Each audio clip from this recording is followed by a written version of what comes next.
Hey everyone, I'm back with another YouTube video. We're going to talk about clearing up your mix, uh, specifically when you have a kick drum and a bass line, and maybe a synthesizer that has some low end. So I'm going to go through this pretty quick. We're going to keep it around 5 minutes. So I have here a basic trap beat that I made with some splice loops and serum. I have my drum and bass bus down here that'll solo real quick. Okay, so this is after I've already EQ'd each track. I just want to show you what I did, and maybe you can hear some slight differences. So this is the channel 6 drum track.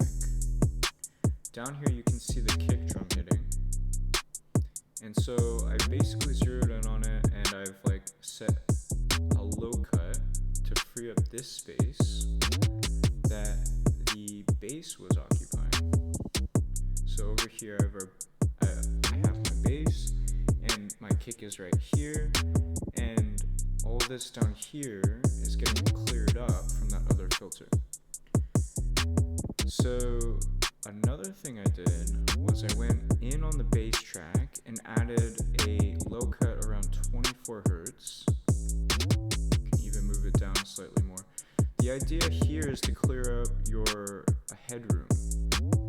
So in your mix, all of this is getting added to the volume that your mix is outputting.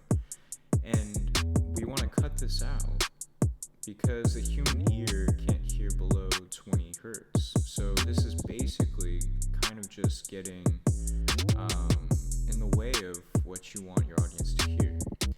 We don't want to be too aggressive with the slope here of our EQs because there's still some good stuff down here that we want to preserve.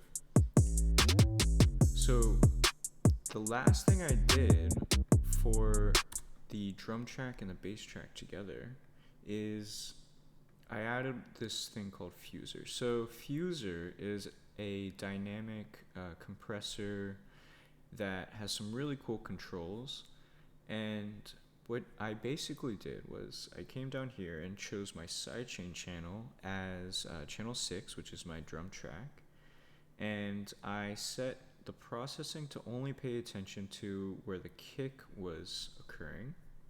And if I play back the drums and bass again, you can see here that every time the kick hits, it's ducking the bass a little bit. And we can change the attack, which is the speed at which the effect is taking place, and the release is how long it takes for the effect to go away. We want to keep it not very wide, right? Because we're working in low frequencies. Most of the stuff we want to be mono. So the last thing I wanted to look at was this synth lead.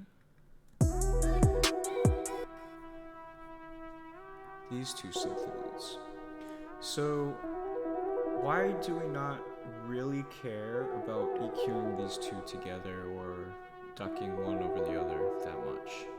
Well, these exist in frequency ranges that the human ear is used to decoding because it's the frequency range that language exists in. So I'm okay with having these two tracks simultaneously play and occur in the same frequency range because my ear is going to decode what's going on way easier than the low sub-frequencies we were working with earlier. So I'm just going to name this synth bus, and I'll add an EQ to show you what I'm talking about a little bit. So we have two synthesizers, right? If I solo one, here's one, and here's two. We can still hear the differences in the two, even though they're nearly identical in the frequency range. However, what I did do was I threw a low cut down here.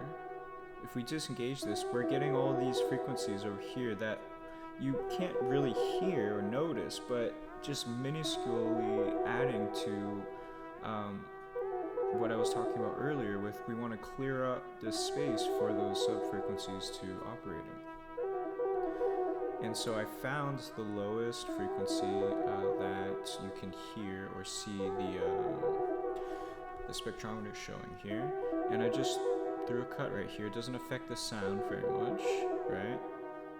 If I were more aggressive, it would be noticeable, but this is just making sure, say like you had a guitar and it had some low end, we would cut right here to de-muddy our mix. Okay. The last thing I did actually was just went over here and I have Soothe, and I chose a preset called Less Mud on the master, and I just let it do its thing, and it does a little bit more work on our signal, and by the end we get a pretty clear mix. So thanks for watching.